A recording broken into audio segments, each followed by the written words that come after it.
I'm putting the paint where it ain't.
Yo, what's up?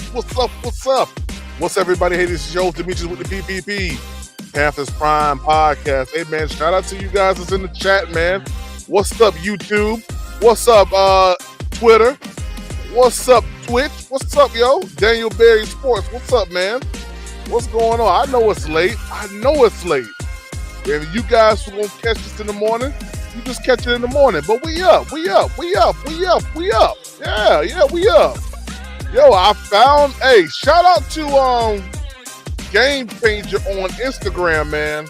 Sent me a snippet of it, and I had to go find the whole entire interview, man. Shout out Craig Young, man. Father of Bryce Young, did an interview about 15 so hours ago, man. Raising the Alabama star. Yeah. Craig was talking. Craig been talking. Kind of surprised me on how he talks, but he been talking. Yeah. Shout out to Craig, man. Yeah, we about to dive into the show. Yeah, we about to dive into this interview real quick, man. I'm not gonna lie, I've only seen a snippet of this interview. I've only seen a small portion of this interview, maybe like 2 minutes, if that. So you guys will be watching this for the first time with me. We'll be reacting to this interview from Craig Lewis, which is the father of Bryce Young. So we're going to get into this, man. I know it's late. It's about 30-something minutes. We're going to get into this, man. See what type of good stuff is inside here, man. What stuff we can pull out of this. You know, when we talk about our number one quarterback, Bryce Young. Yeah, so we're going to get into this. Shoot, let's do it. Let's do it. For results, I always just pray for safety and health. But this game, I was like, God, if you can help us pull this one out, I would really appreciate it. I promise you I won't ask you again.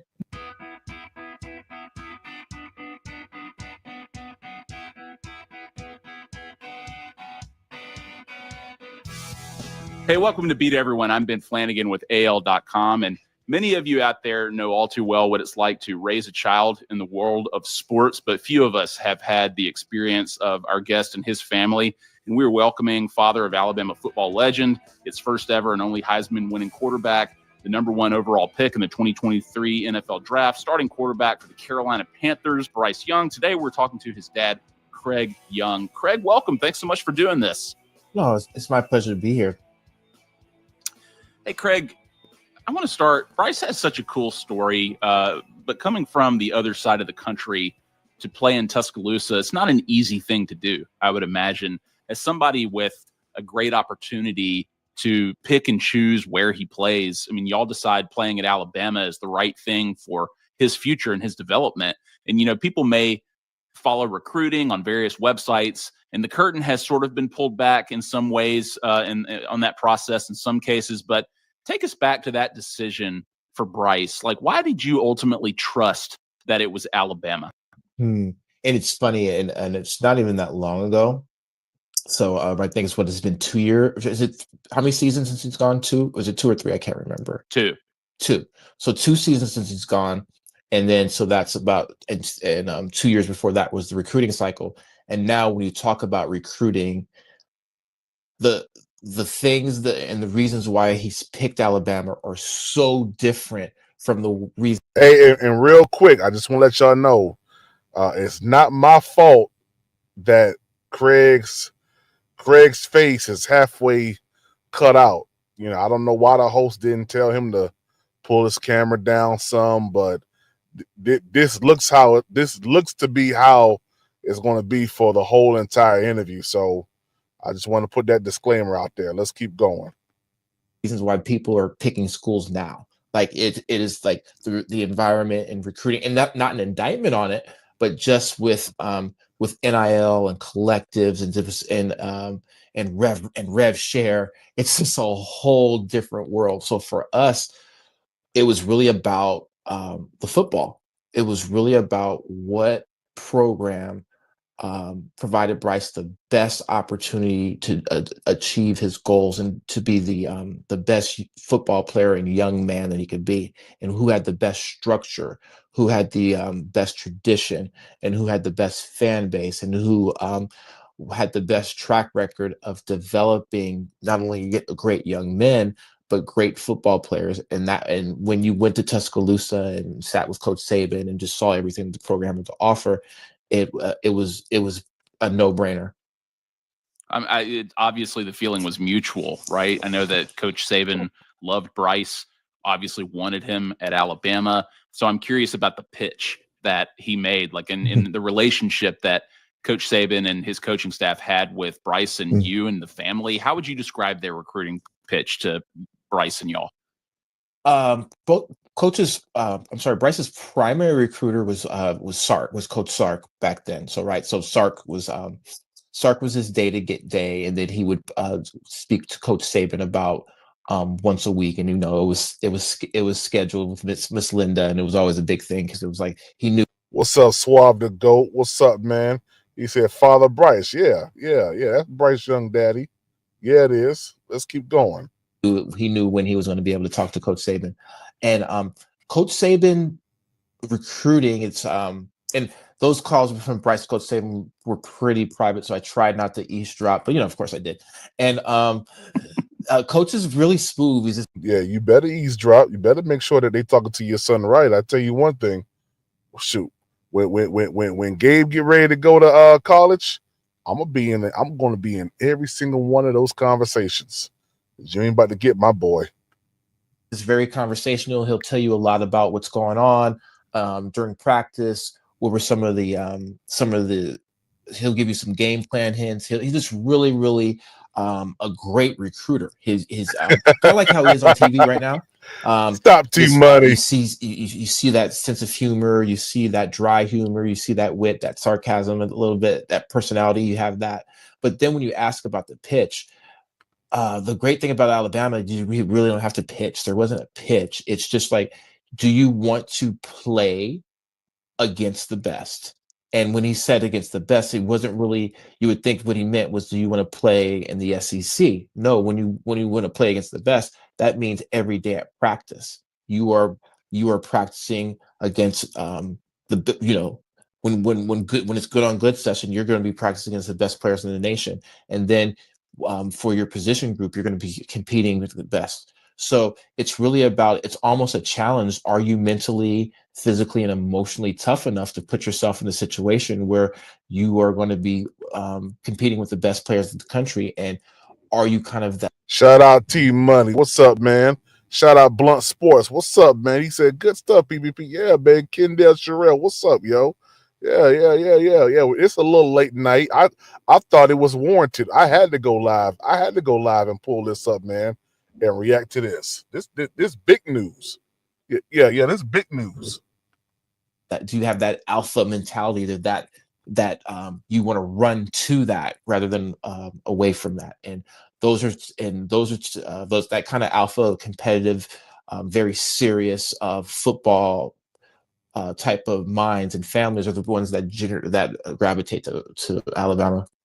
Sure, and iron sharpens iron, right? Like we would hear Nick Saban reference good on good all the time. And, I mentioned trust earlier, and what those of us who don't and maybe never will, know about having kids who play high school sports and reaching the next level at such a high level like Bryce has, how important is trust with the head coach of a program? I mean, that is where your son will presumably spend the next few years of his life and career developing as a person and as a player. What level of trust did you have in Nick Saban and his staff that Bryce would have the coaching and support that he needed to become the person and player that he is now? The ultimate level of trust, like you said, we're coming from California, so your kid's coming from thousands of miles away. You're going to be able to see him every day at lunch, breakfast, dinner, and now he's on a plane and he's in a city that you've never been to. So your trust level has to be very, very high. But we had a supreme trust in Coach Saban, but not only just Coach Saban, the whole staff and the whole program. And the great thing about the Alabama program is that it is set up for you to succeed. Now, that doesn't mean, and when I say that, it means that there's a department for everything. You're going to have your strength and department. You're going to have your nutrition. You're going to have your academic. You're going to have your sports science, your sports psychology, your treatment, just everything that you need, your academic support, counseling, anything that you need to be successful, it's all there. So it's not only trusting and Coach Saban is trusting in each person in that department to address your student athletes' needs, whatever that is. And that was the thing that really sold us for Alabama. There was a complete program from top to bottom.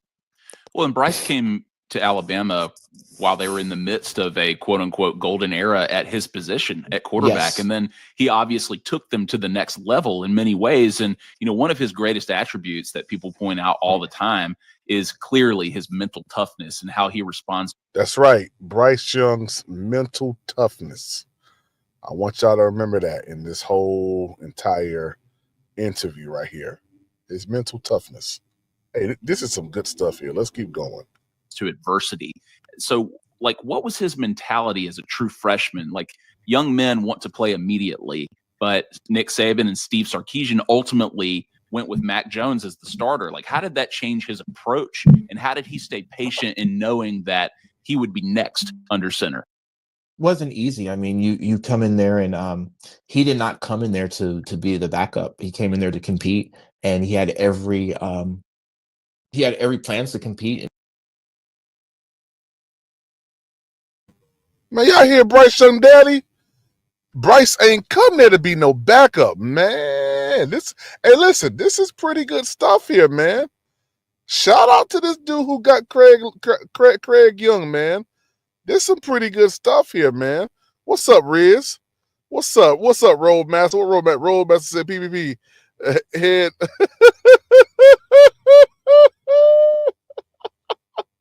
Oh my goodness, man. Let's keep going, man. And to win the starting job as a true freshman, COVID happened. There was no spring. So then you come in there and it's not really a competition. It's really when after COVID and it was time to it was time. There were competitive reps, but it was more about getting the team ready to play. And you had to go with the guys who were there. And that's not to say that Mac didn't earn the job. Mac was phenomenal. The record book show. I mean, I think he had the record for completion percentage. So no slide against Mac. It's just that that wasn't really his opportunity. And so big slide on Mac Jones. Big slide on him. Big slide. Yeah, big slide. Let's keep going. So it was very, very difficult to not play. I mean, just to be very honest with you. And I think that was probably the most probably the first adversity he had ever faced athletically. And so it was he went through some very tough times. Always was happy for his teammate and always be the best, was going to be the best teammate possible, but wanted to play. And you had to adjust. And so I think as a parent and as parents, we have to allow our kids to go through adversity. And just because they don't play right away doesn't mean that they need to transfer. Doesn't mean you got to get into a portal, or it doesn't mean you got to look for another school. It just means that, you know what, sit back, learn, develop, and embrace the role you have and stay ready for that opportunity. Because sometimes you will never know if you'll get that opportunity at that perfect place for you if you keep leaving. And hey, that's actually really, really good advice from Bryce Young's dad. That's real good advice. Just because you're not at the top of whatever at the moment, maybe you was wide receiver one and in high school, or QB1, the best cornerback. Just because you're not that your freshman year, maybe not even your sophomore year, don't mean that you just leave the school. I mean, that's good advice from a father. That's real good advice. And maybe that next place, it seems like people are just running for the next ready-made place, and that doesn't really exist. There's going to be competition wherever you go. My whole career, I was pretty much bald, so people just got to know me as being a bald guy. I did wonder what it would be like if I could have hair. There we go. On that note, right? I mean, the transfer portal is obviously busier than it's ever been, and it wasn't quite as chaotic then as it is now. But if players didn't like their situations, they would leave for a better opportunity, whether that was financial or if they wanted more playing time. Why did Bryce decide to stay the course in Tuscaloosa? And were there ever any conversations about finding a different situation somewhere else? Oh, never. We always knew that, especially the year that Mac had, we knew that and that Mac was overclassed. We knew he wasn't coming back. And so as frustrating as it was, that's another slight on Mac right there. There go another slight. Craig Daddy slapping Mac Jones all upside his head. Slapping him all upside his head. There's never a thought of leaving. And Alabama was where we wanted to be, and where so that was never a thought of that. It was probably a little bit more difficult to leave back then than it is now with the portal, but that was just something that never interested us. And we knew that our future and that Bryce was going to be the future quarterback of Alabama Crimson Tide. And we were just going to wait our turn. However long that took, we were committed to being here.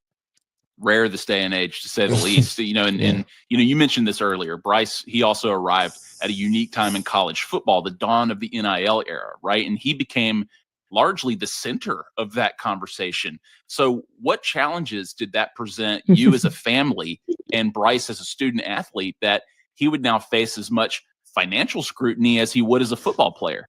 Yeah, I'm probably one of the biggest Coach Saban fan that there is. I genuinely love the man. I think he's I personally think he's the best coach in all sports, and better than coach, he's a leader of men. With that said, I was not happy with Coach Saban when when just out of the blue he tells the whole world that we've got millions of dollars of deals lined up, and that Bryce is a millionaire before he took college staff. I remember being at work, and I just remember my phone all of a sudden just texting and just beeping, and then I remember the ESPN alert, and it just it hit like wildfire. It was interesting because when Bryce called me, it was like, I just looked at my account and I don't see any millions. So it was one of those things where, yes, because NIL was so new, and the concept of athlete being compensated for their name, image, and likeness. And then Bryce kind of became the poster for that because of the power of the brand of Alabama, and because you were the perceived starting quarterback. See, Craig was looking for that money. Yeah. Craig just told on himself. He was looking for that money.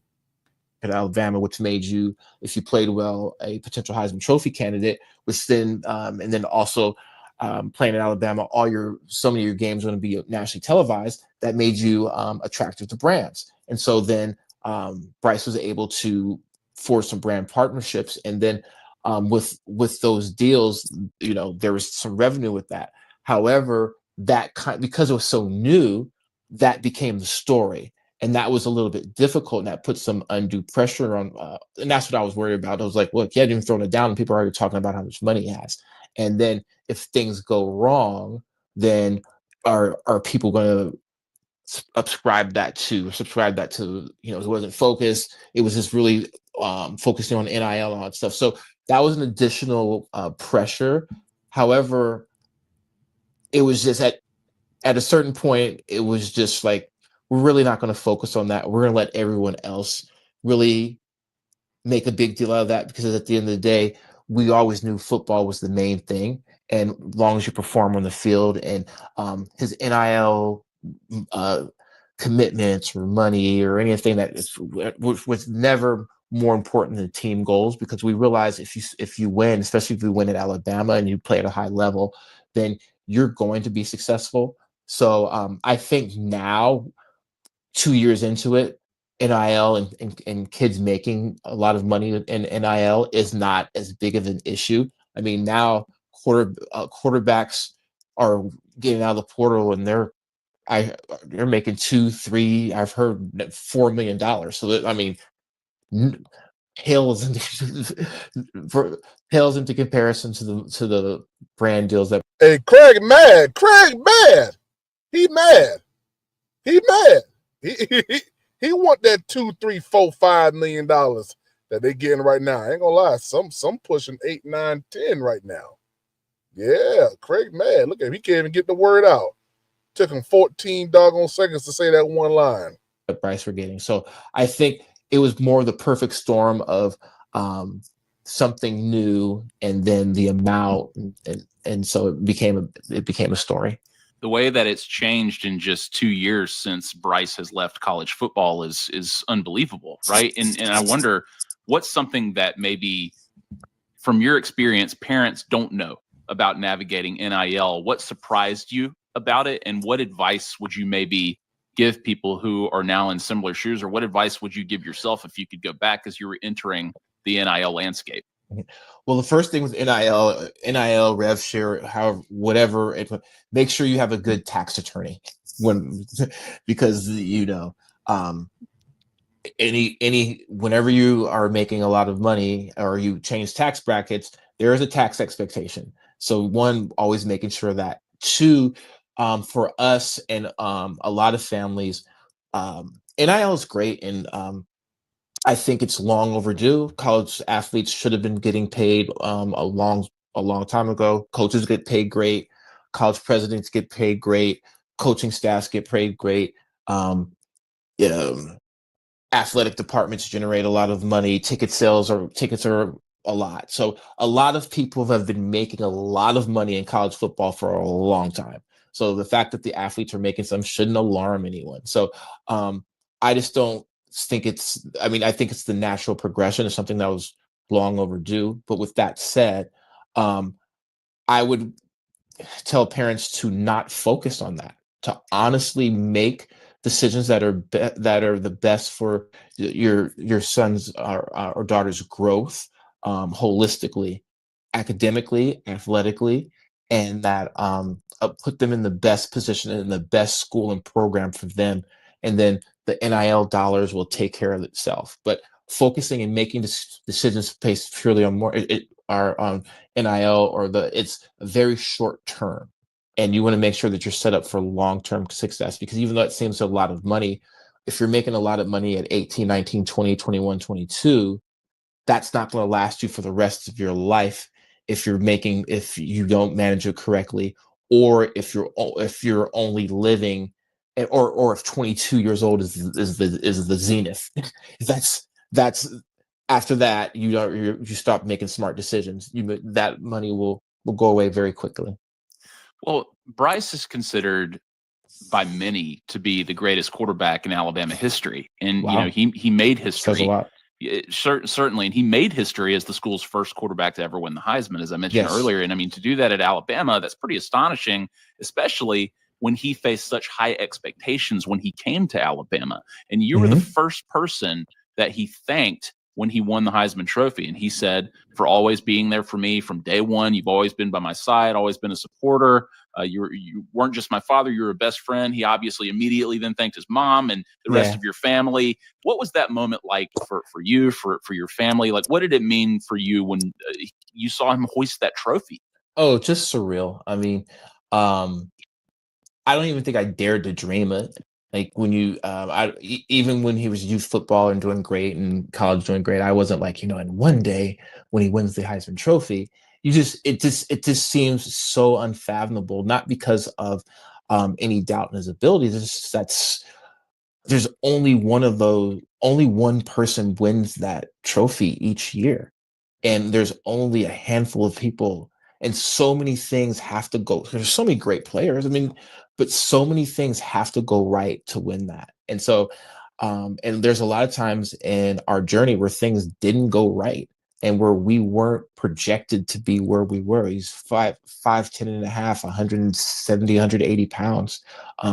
Those type of guy at quarterback from the West Coast, from California, those type of guys typically don't win the Heisman Trophy.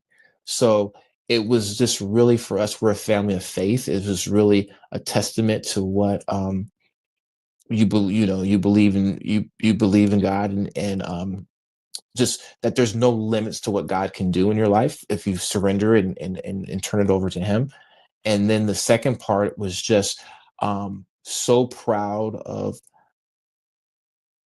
I was 17 years old when I took over my family's small farm. Today, we farm over 15. How much he sacrificed and how much Bryce's delayed gratification and to get to where he is. And it was great to see that hard work and accumulation of all those really good decisions coming together. So I just couldn't have been prouder. And that's one of the greatest nights of our family's life. I went back and watched his speech today, and I want to read you a few of the comments, like under the YouTube video of his Heisman speech. And I don't want to embarrass you, but please bear with me if you don't mind. Yeah, of course. So here they are. A speech filled with nothing but gratitude. You could tell this young man has been well raised. You don't have to be an Alabama fan to appreciate Bryce Young. Classiest speech I've ever heard from the winner of this prestigious award. That young man is a class act, what every father strives for his son to become. Both of his parents and Saban were bursting with pride. You can see how proud he made his parents. So that's high praise, obviously, but he has obviously made a strong impression on people. And people, including Bryce, give y'all a lot of credit for your role in his success and in his upbringing. Guiding and supporting your child in such a competitive landscape obviously tests parents in many ways. But what would you say has been the biggest challenge, and how have y'all managed it? I think the biggest challenge is there's a lot of external factors that can derail even the best athletes, even the best plans, even the best, strongest family systems. Because at the end of the day, as you're building this, sometimes you can build this within your vacuum. Okay, this is our family, this is our structure, these are our do's and these are our don'ts, these are our absolutes, so these are our morals and our values. And when your kids are really, really young, you can kind of control that environment. But as they get further and further away from you, then sometimes people, well-meaning and not well-meaning, will try to negatively influence your direction. Will try to the hardest thing is obviously finding products to sell and then getting authorized to sell those products. So with Ecom Authority, they've been will try to question, or will try to question why you're doing what you're doing, how you're doing what you're doing, or will bring in negativity, or bring in just a lot of ideas. So sometimes, so it's maintaining the focus and maintaining your absolutes and the things that you're important, and sometimes a world that doesn't champion that. And so that is so keeping that outside distraction, that outside noise at a minimum, and really focusing on what your goals are, what your values are, and what your morals say. Appreciate you sharing that. And Craig, I've got just a few more for you, if that's Sure. okay. Okay. I want to ask you about a couple of games that Bryce played at Alabama. First, that Auburn game in 2021. I mean, he leads one of the all-time greatest drives in college football history, let alone Iron Bowl history, in Alabama history. I mean, he already had a reputation for staying poised under pressure, but he was just a different beast in Auburn that night. What do you remember about that game? I remember one. So we're going up to the game. We're playing Auburn. Everybody says, because we had a really good team, and Auburn had struggled a little bit. And I remember everyone saying, like, it's different when you go into that stadium. Like, weird things happen. I was like, okay, come on. Like, really? I'm not superstitious. We're a better team. What are you guys talking about? Okay, I know I'm from the West Coast, and I don't know how this SEC things work, but we're fine against Auburn. Are you guys kidding me?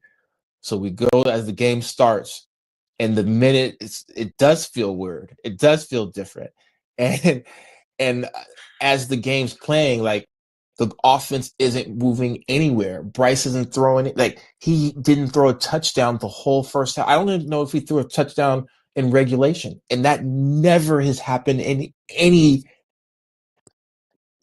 level of sports for him. I'm talking like 3-year-old Scooter football. He would always manage to throw one touchdown. So I was like, this is insane. I had never seen a game like this. Like, the energy was weird. The aura was in it. And it was just different. And I've never prayed for a result. I always just pray for safety and health. But this game, I was like, God, if you can help us pull this one out, I would really appreciate it. I promise you I won't ask you again.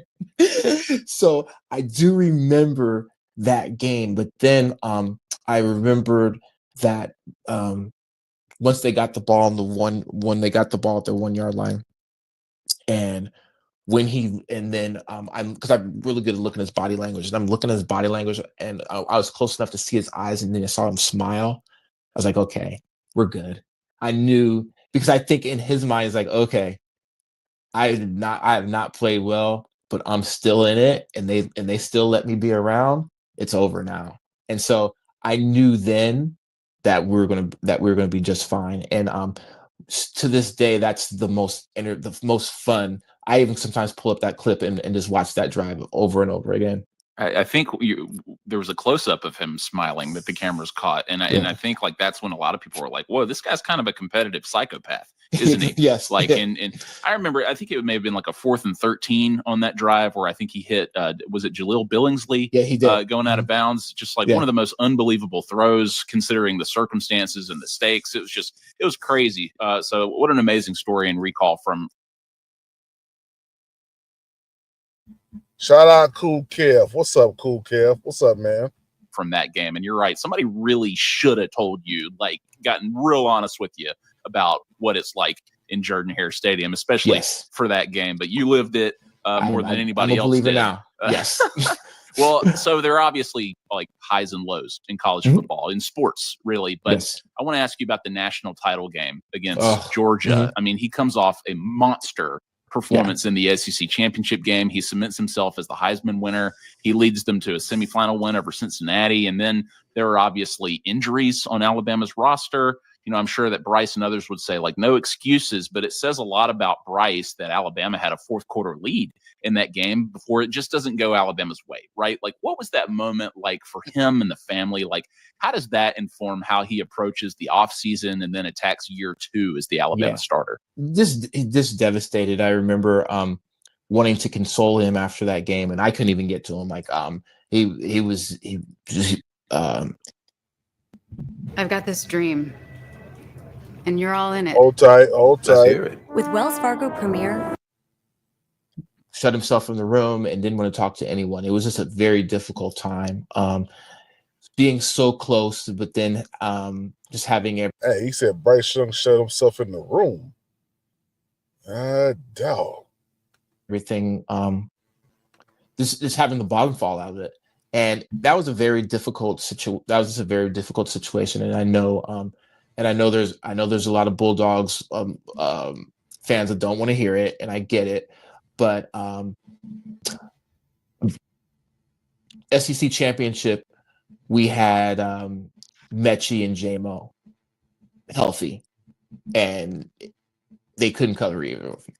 So all I'm saying is, if those two don't both tear their ACL in the championship, things would have been different. And I know we can debate that, but I think the reality is the reality. So, but that was a difficult situation, because it was at that point the defense had played as well as they were playing, but we had pressed players that were young to be in a situation that they hadn't been in all year, to try to make plays against a great Georgia defense, and then we at the end just came up short.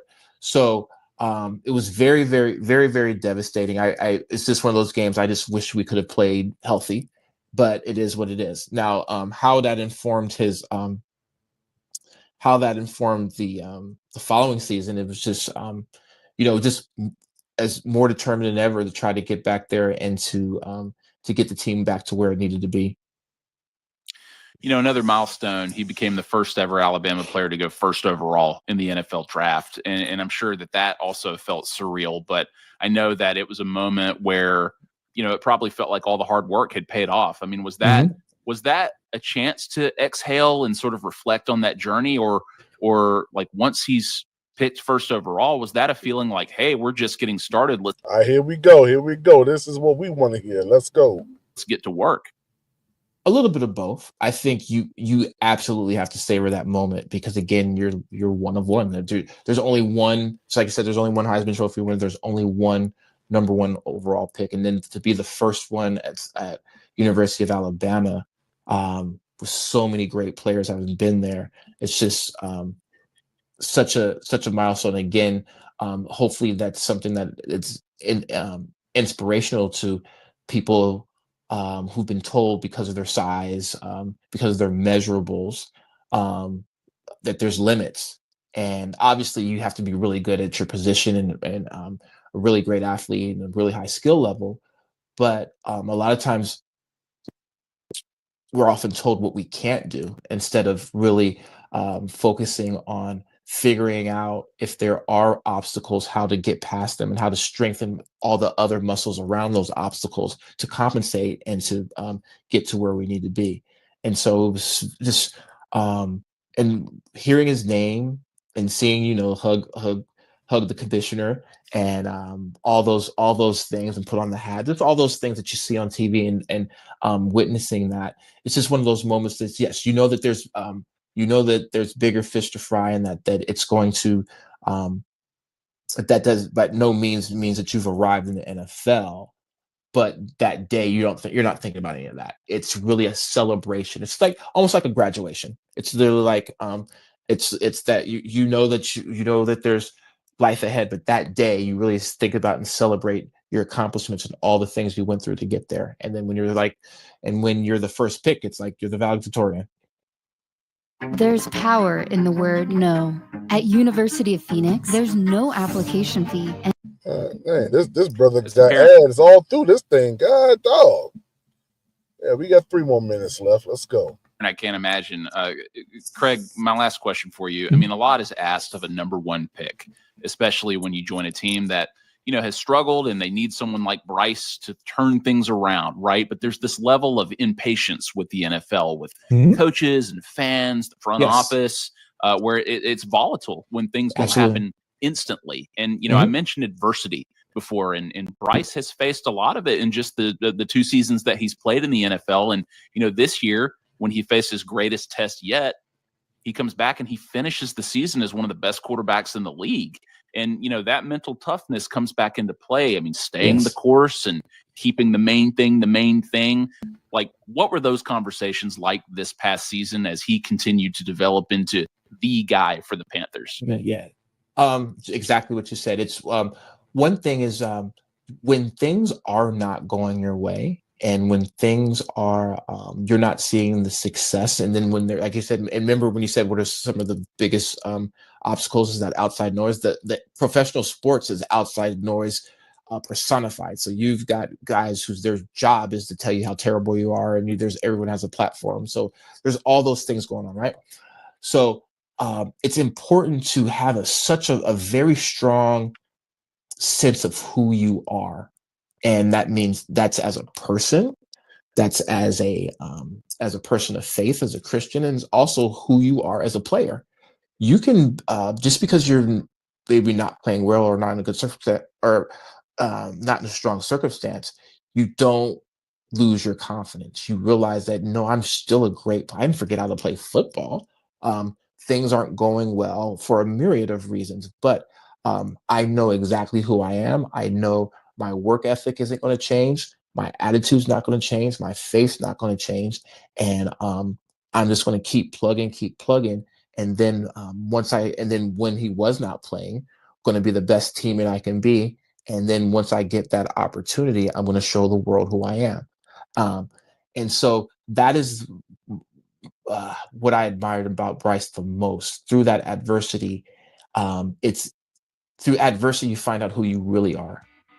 And who Bryce was the same person he was during success, and so and that helped him get through that. Wow. Well, someone with a unique perspective on raising and guiding a child and ultimately a young man through unpredictable territory like recruiting and NIL and the NFL at the highest possible level in sports. I mean, father of the starting quarterback of the Carolina Panthers, a true Alabama football legend, Bryce Young. Craig Young, thank you so much for spending some time with us and sharing these amazing stories. Thank you. Thank you for having me. All right. Okay. So what y'all think? Talk to me. What y'all think about that? I'm not gonna lie. Craig was saying some good stuff. Craig want that money though. Yeah, I think Craig want that NIL money. He wanted that NIL money. Now today's NIL money. Yeah, Craig couldn't get that thing out quick enough, man. But outside of that, I like the interview. I'm not gonna lie. Shed a little bit of light. We finally get to hear Craig talk, right? That was something that we did not know how this brother sounded. I'm not gonna lie to you. I had no clue that Craig Young sounded like this. But the stuff he was saying was actually true. Making sure that you don't swing yourself out of I don't have nothing. Gosh, man, these people be begging. They come right up to your window and beg. Golly. I'm sorry, y'all. Gosh, that aggravates me, man. So, Craig, telling some man, listen, don't worry about any type of, even though you're not the one that's playing right now, you're not the top guy, play your part, stick through it. And that's probably, I'm not gonna lie to you, Craig really did instill some good values in Bryce Young, because the one thing I've noticed about Bryce Young during this whole benching, Bryce Young never became a locker room issue. Never did. Never became a locker room issue, y'all. And that's because of what you've been taught at home. You don't get that. You don't get that, that type of, stamina just on your own. That has to be instilled into you. That has to be, taught. That's why Deontay Johnson have been to 35 different teams. Ain't nobody taught him nothing. I'm just being honest. That's what I feel. Ain't nobody taught him nothing. Bryce Young didn't become a locker room issue. That man sat down, did what he had to do, and came back and performed. Now, this ain't glazing. This is just facts. And I like the interview because it shows how important it is to have a father in your life. That's first and foremost. All right? And how important it is to allow your child to live his own dreams, not you live your dreams through your child. I liked everything about it. I did. I'm not going to lie. I liked everything about it. How you guys feel about it, man? How you guys feel about it, man? He said, Chet, do you think we're getting rid of our safety? What safety? Which safety? Which safety you talking about? Y'all let me know how y'all feel, man. Links in the chat, too. Y'all want to pull up real quick. I know it's late. I know it's a late live. I ain't staying up too late. Insane Gaming said, good video. Yeah, real good vid, man. This was a pretty, it was a nice, wholesome interview. I'm not gonna lie. Xavier Woods, I thought Xavier Woods was up on the contract for one more year. I thought he was. Yeah, I thought he was. Oh, Xavier Woods. Xavier Woods contract. Hold on. Xavier Woods is a 3-year deal. Okay. Yeah, okay. Yeah, he got the 3-year. He got the 3-year extension. Didn't he? The contract included 5.9. Okay. Yeah, I thought he had one more year. But if he doesn't have one more year, I think the Panthers will keep him. He's a decent safety. You got to have someone to go along with Damani Richardson. You feel me? You just have to. Like, you don't want to shortchange yourself unless you're convicted about somebody that you see in the draft, but then we'll have an undrafted free agent and a rookie at safety. So I think we keep him unless we bring in a free agent safety. That's my thoughts on that. I like the video though, man. Shout out Bryce Young. Shout out his dad. Instilling some good values in him, man. I'm not gonna lie. I really did. I wholeheartedly enjoyed this. I enjoyed it. The one thing that he said is Bryce Young. See, this kind of dispels the notion that Bryce Young never had adversity. Craig said that he had adversity when he got to college. He's never seen him not score a touchdown at all. He'll get one here, this, that, the other, maybe two. He's always a guy that's always put up numbers, put up touchdowns. So give him time. He's smart. That's why I tell people, give Bryce Young some time. I think we've just seen the breaking edges of Bryce Young coming out of the shell that he was in coming into the league. I think he's on it. Hey, Insane Gaming. I wanted that. I wanted a little bit more NFL talk as well. I hated the last 3 minutes of the interview. That's what they talked about. But I mean, hey, what can I? One can only ask for so much. Riz, what's up, Riz? What's good, PPP?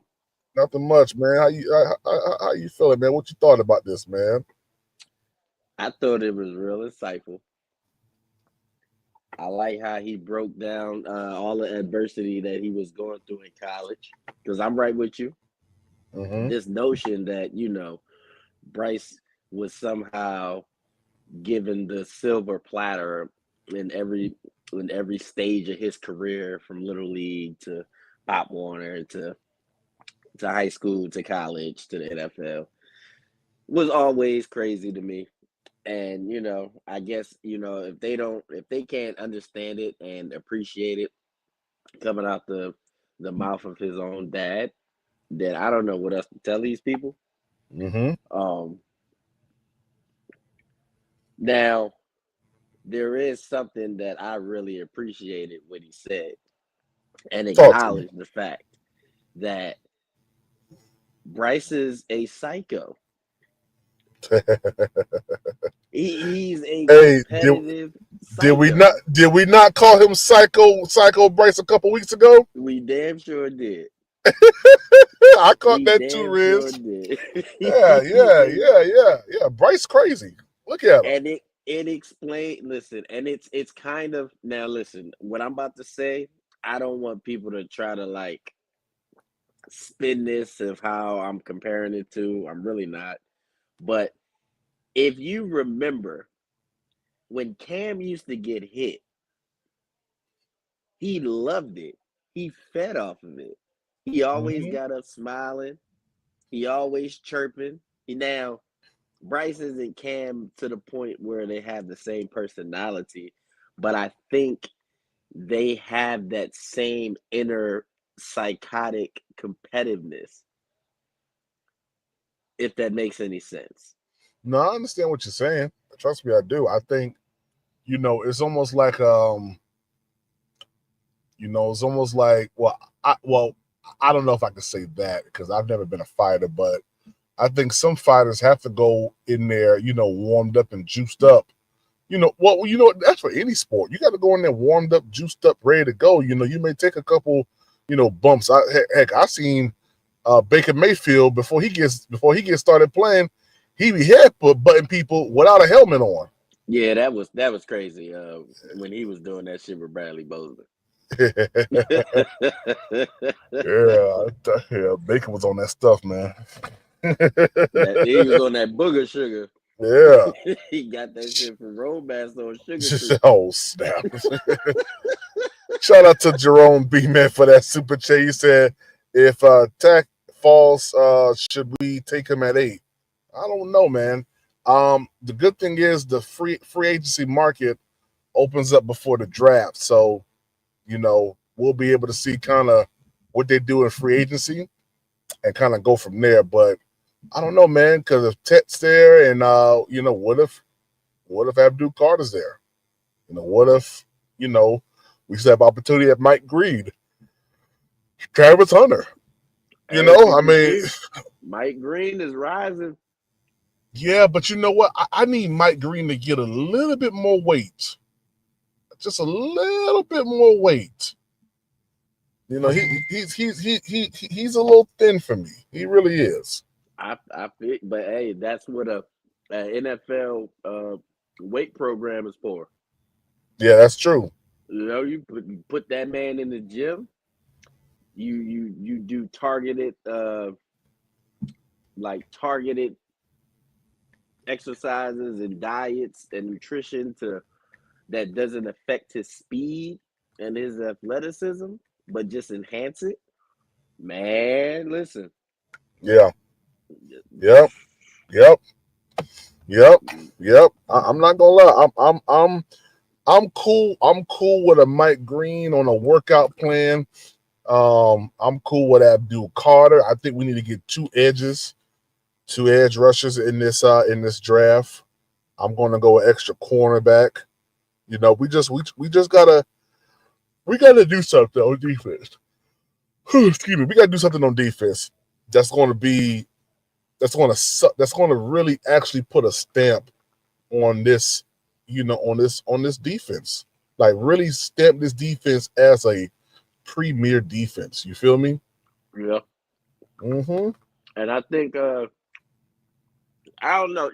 I'm kind of like in between. What's up, Joseph? if I want Shaq to come back or not. I don't want Shaq to come back. Now, hear me out though. I think because we just fired our strength and conditioning coach. I think bringing in a fresh blood. I think that will. Now it can go one or two ways. We can see vast improvements as far as like not seeing the constant string of injuries that we always deal with year in and year out, or it can be much of the same. Mm-hmm. Now, I know a lot of people like to blame it on the turf. We'll see. I don't know, but I wouldn't mind it. I want Jahad Campbell. I've been watching more of him recently, like more of his tape. If we can somehow get him in the second round, then that's the perfect Shaq replacement. Besides getting a Jalen Walker in the first, but if we don't do that, if we somehow go offense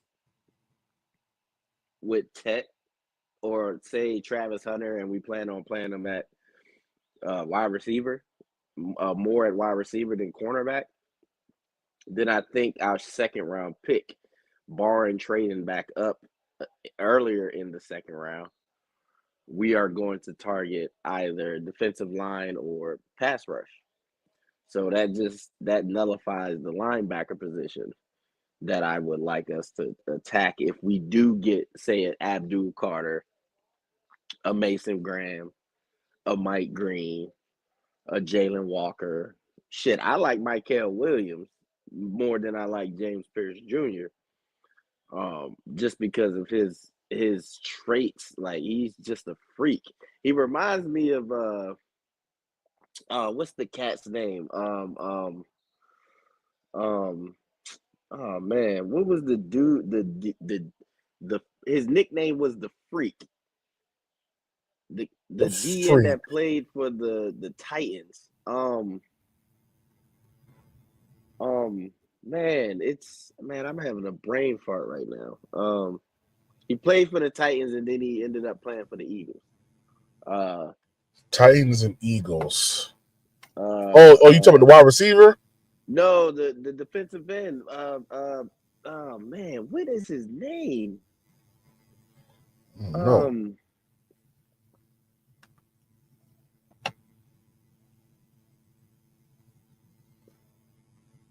Damn, man, I'm drawing a blank. I'm drawing a blank right now. You said Curse? Yeah. Javon Curse. Okay. Yeah, Javon Curse. That's who he reminds me of. He just doesn't have the production that he had in college. That's the only thing. But his measurables, that's who he reminds me of when you watch him on tape. Okay. I really like Mykel Williams. But that's more of a project thing if we decided to trade back. Yeah. Whatever we do, it got to just be beneficial towards the defense. It just has to be. It has to be. It got to be. I don't want us making no moves unless we get in the wide receiver one and we doing stuff like that. Other than that, I don't want us to spend too much time on the offense. And I know Dan Morgan says he's gonna have a balanced draft. I don't think you need to do that. I think you need to have one of them on Matt Rule, one of them on Matt Rule ones, man. I hate to bring that dude up, but Matt Rule went crazy. Yeah, man. Hey, I'm cool with that. As long as we get another wide receiver, whether that's in the free agency trade, whether it's a guy later in the draft that we target, I'm cool with that. Mm-hmm. We really need to infuse just new talent on our defense. Yeah. It's crazy how bad we were. And nobody wants to acknowledge it. All they say is, oh, well, we knew we were bad or we were going to be bad. And that somehow them getting 2 offensive guards and drafting a wide receiver, a running back, and a tight end, that somehow is Bryce's fault that they gutted the defense. I don't even understand how we gutted the defense to begin with. Von Bell was trash. That's why we got him. Dante Jackson, we were going to release anyway, so we traded him and got Deontay Johnson, who now is a complete knucklehead. Frankie Luvu didn't want to be here, so I mean, and we offered him more money than he signed with the Commanders. We wasn't paying Jeremy Chin, so Jeremy Chin automatically didn't want to come back here. And the only person that they can really say is Brian Burns, but I mean, he was asking for too much money, and half the fan base didn't want to pay him. So I don't understand. Like, you can't make none of these people happy. Mm-hmm. Yeah. Hey, yo, Sammy, West Virginia. I saw your chat, but me and him started talking. I saw what you said. You said, "Good to see you late, brother." PPP with your grizzly bear head. Hey. Yeah, I hear you. I hear you. Oh, sensitive self. I hear you. Yeah, that's what you want me to say? Sammy, West Virginia. Crunch munch head. Yeah, okay. Yeah, okay. Hey, we chilling, baby. Let me see. Can we take on a project? Can we take on a project on the defense side when our Russian defense is so? No, we can't take on no projects. No, we can't take on no projects. They got to be surefire, on point, ready to go. No questions asked. No questions asked. Man, no questions asked. Man, the best case scenario, as much as I want, listen, Mason Graham is the best player in this damn draft. I don't give a damn what Unc say. I don't give a damn what anybody tell me. Mason Graham is the best player in this draft. Now, having said that, if we can somehow get Abdul Carter on this team, man. Hey, listen. Listen, man. Dan Morgan's going to put together a heck of a defense. Like last year, okay, we saw what we had. This year, he has to, and I believe he will, put together a defense that's going to be top tier, bro. And then once that happens, oh man, look out. Because Bryce Young already shown us that he's gonna be dotting that ball like crazy. So, I'm excited about Bryce, but I'm excited to see this defense. The first thing we got to do though, we got to get a real nose tackle. I mean, that just has to happen. Absolutely. We cannot go with this hybrid 3-4 type stuff, man. It got to be a true 3-4, man. It got to have 385 pounds in the middle. It just has to be, bro. I don't want to see no 225-pound nose tackle. I don't want that. I don't want that. Alfred Collins, Deion Walker. If it's not Mason Graham at number 1, Alfred Collins, Deion Walker. That's the only 2 names. Well, I mean, if we can somehow get Kenneth Grant, then, that's one thing. But I don't think he'll be there in a second. And I don't think that we will reach that high for him in the first. So, unless, there's a bunch of wheeling and dealing that Dan does on draft night. Mm-hmm. But Alfred Collins, Deion Walker. That's the only 2 people, barring some crazy drop during the draft that nobody's seen coming from one of the top rated guys on the draft board. that should be the priority for the second round. For second round? Yeah. Well, shoot, we might as well try it real quick.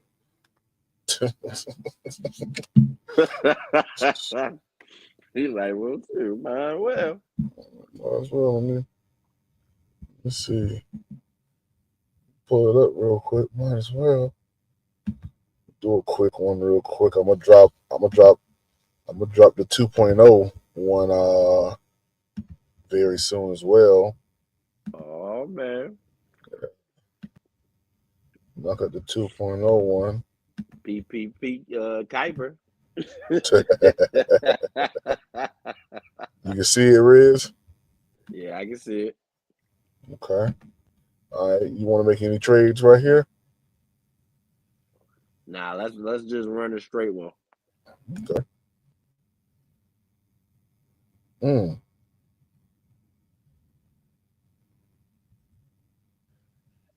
Man, I hate the Jets.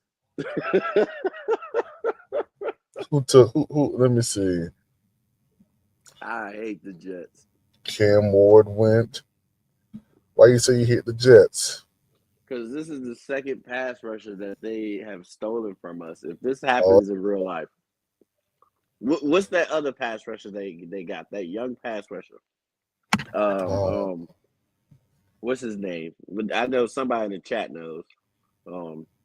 They recently drafted him, but he's a beast. I wanted us to draft him so bad. Oh man, what's his name? You talking about for the Jets? Yeah, this would be the second. If they get Abdul Carter, this would be the second guy that they stole from us. So what? Kind of like when Switch Brown to when nose, the Lions took Penei Sewell. Oh, Penei Sewell. Yeah. Said switch Brown to nose. I don't want to switch Brown to nose. I don't want to. I don't want to put him there. I think he's better. I think he's better where he's at. I'm gonna be honest with you. No, I'm right there with you. We don't need to mess with Big Grizzly. He's a D and then a 3-4. He's not a nose tackle. He lost the weight for a reason, to be more impactful.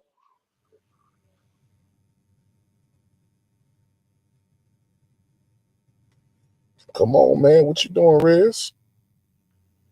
Oh. I'm over here. Snack, I just got off work. Damn, man. See, this is worst case scenario.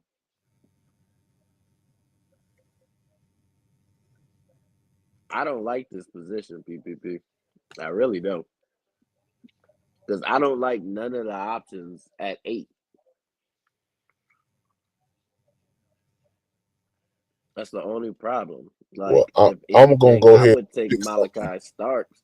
You gonna take Malachi Starks? Okay. And so look, before you draft him, what about Nick Scorington? I like Nick Scorington, but I'm not that high on him. And I only say I would take Starks because I'm not sure if Xavier Woods is coming back. You don't think so? I don't think so. I think they're going to reset the safety position, other than Damani Richardson. And I don't even think they view him as a starter right this second. Mm-hmm. Now, I could be wrong, but I don't think they view him as a starter going into next year. Because I can easily see us like signing a veteran and then drafting another safety. Mm-hmm. So if we ain't keeping Xavier Woods, I'm taking Malachi Starks. Because again, I'm not a believer in Nick Scorington. I'm not. Why is that? I'm not.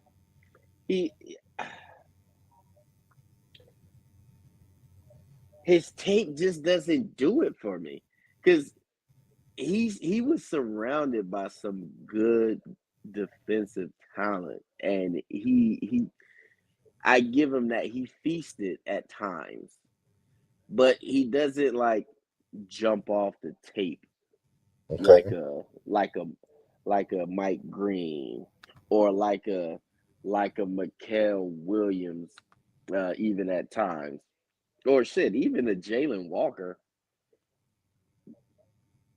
He just doesn't. I don't know. I have this bad feeling about him. If we somehow draft him, he would be the one guy that don't work out, and we would be mad as hell. We would be mad as hell. Yeah. But me, I'm going with Malachi Starks though. That's me. I'm going Malachi with Malachi Starks. Starks. Yeah.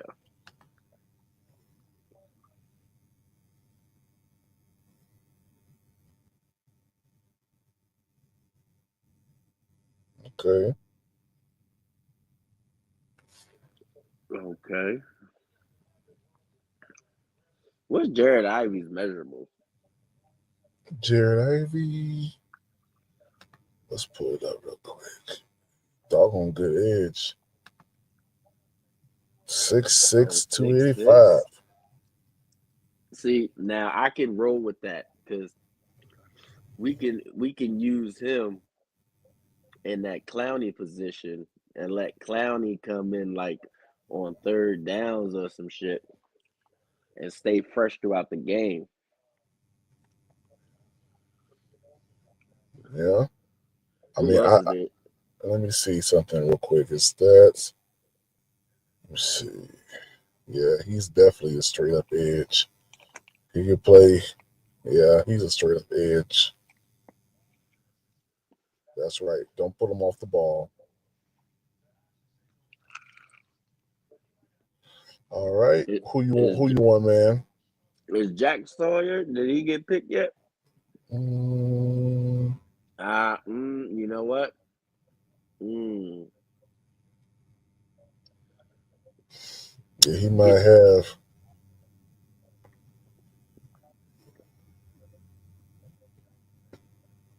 Yeah, I think so.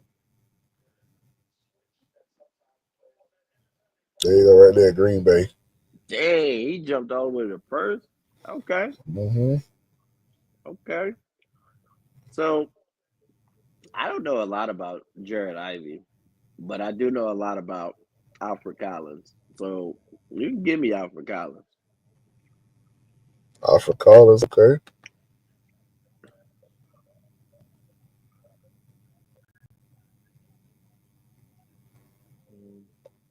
Okay. Hold on. What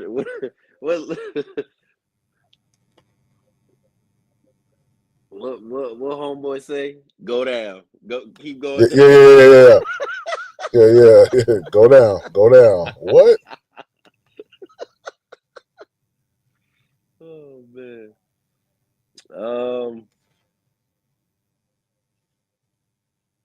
Scroll down a little bit so I can see who's there. Okay.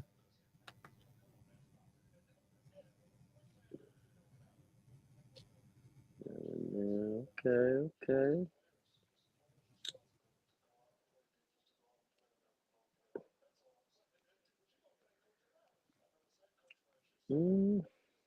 Not a lot.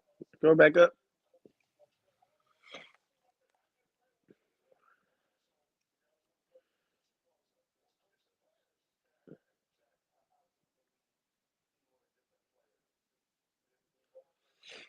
Let's go with Jalen Royals.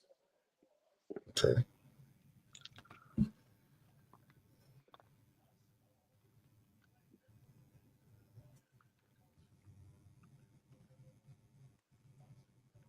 I do like Savion Jones. Scroll down a little bit.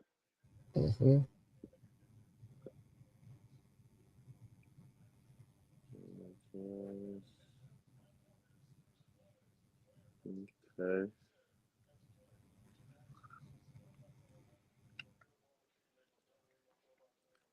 I like Danny Stutzman too. Okay, scroll back up. I'm gonna roll with Savion Jones there. Savion Jones, okay.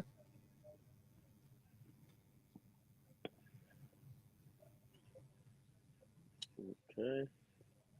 See if go to tight end. Okay. See if my guy Terrence Ferguson is still there. Terrence Ferguson? Okay. Nah, that's too early for him. I was saying if he was still there. Go to linebacker. Linebacker. Okay.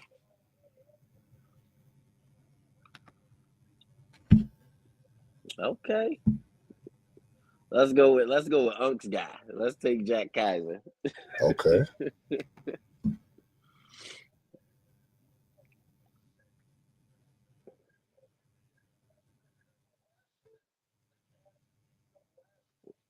All right, let's see if Terrence Ferguson's still there. That's my guy. I like Terrence Ferguson. He right there. Yeah, take him.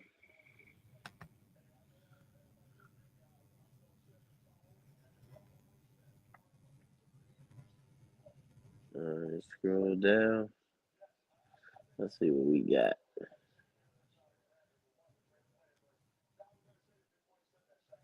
I like Riley Mills too. He nice.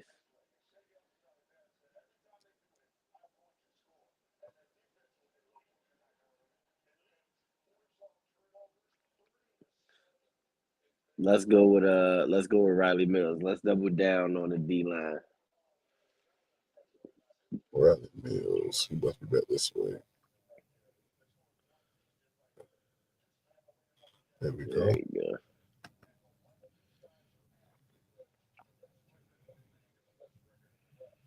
All right, let's see. I like Jake Majors too.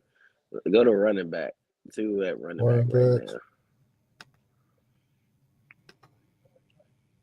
We need a kicker. Yeah, we do. Oh, that's all of them right here. Damn, man. I would go with Donovan Edwards, but he stay hurt, man.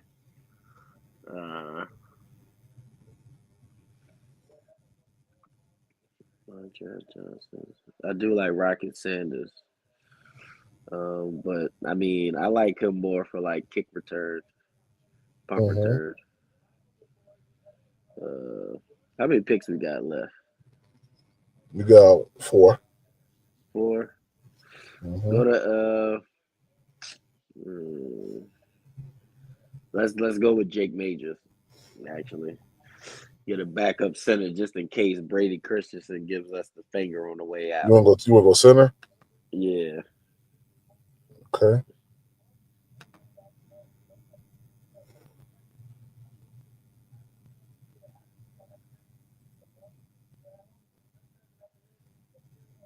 Okay. Scroll down a little bit. Okay. Let's see who on the board.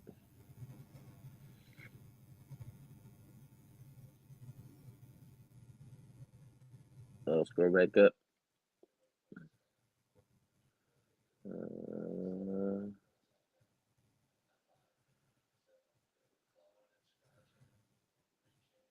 Let's go with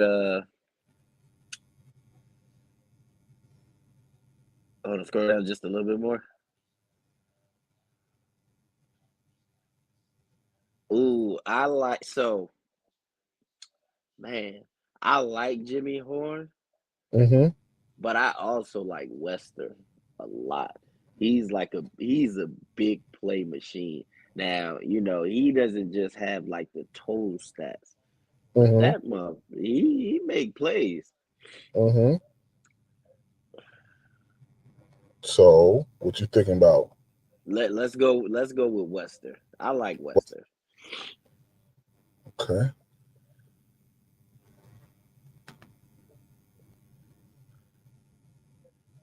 Okay. All right, let's get our running back here. Running back. I'm gonna take the chance on him. Might as well throw a flyer out there. Running back. Yeah, give me Donovan Edwards. Donovan Edwards. Now give me Jackson Dart just because I hate Jake Plummer. Or Jack Whack Plummer.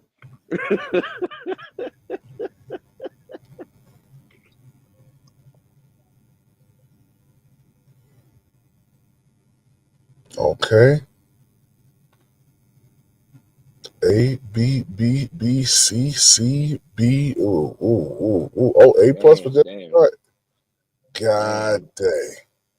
Don't show Unc this, because all you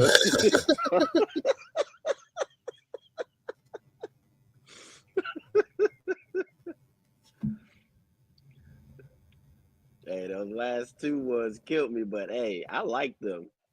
I like Wester a lot.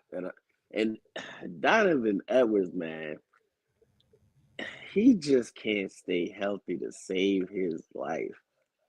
But he can replace Blackshear. And especially if we get rid of Miles, he can be that third to fourth back, or we can just have him on the practice squad. So if he doesn't make the roster. But you know, I like this draft. You know. We hit some needs. Now we ain't get the best. We ain't really get like a pass rusher that I would like really hope to transform our porous pass rush, but you know, we got some depth at the defensive line. If we decide to let Tommy Tremble go, we got Terrence Ferguson. He ain't the best blocking tight end, but he damn sure is a weapon. Yep, sure is. You know, we got Jake Majors. He can, you know, if we bring back Cade Mays and let him start, shoot, if he go down, I don't know if we still got old boy who we had last year. What was his name? The one that was dealing with concussions, and we cut him. Talking about tight end? Nah, the backup center that we had. The backup center that we had. Concussions. Remember, he started like one game in the preseason, and then not Austin Corbett. No, not Austin Corbett. It was Big Rain. Oh, you talking about Big Andrew Rain. Yeah, Andrew Rain. I think we signed him to like a futures deal or something. Yeah, like we that. did. Oh snap! I'll do my phone everywhere. Yep, we did. But barring like you know, just like any lingering issues with any concussions, shoot, we got Jake Majors coming in. He can slide right in that backup role. No, that's a fact. That's a fact. That's why I definitely feel like we're going to be good. We're definitely going to be good because, you know, we got some stuff already. You feel me? We got some stuff already out there. Yeah. Yep. Well, man, hey, I ain't gonna lie, man. I'm tired. I know you sound like it. You sound like you're struggling right now, PPP. Struggling, man. I'm struggling. Yeah, man, but shoot, I'm gonna catch you on tomorrow, man. I'm gonna give me some rest, bro. I when I saw that thing, I said I gotta go live and show this man. Yeah, I ain't mad at you. Shout out Craig Young, man. All right, man. I'm gonna catch you tomorrow, man. All right, PPP, man. Enjoy your night, my guy. Yes, sir. All right, chat, man. We out, man. It's your boy Demetrius with the PPP Panthers Prime Podcast. You know what time it is. Let's go.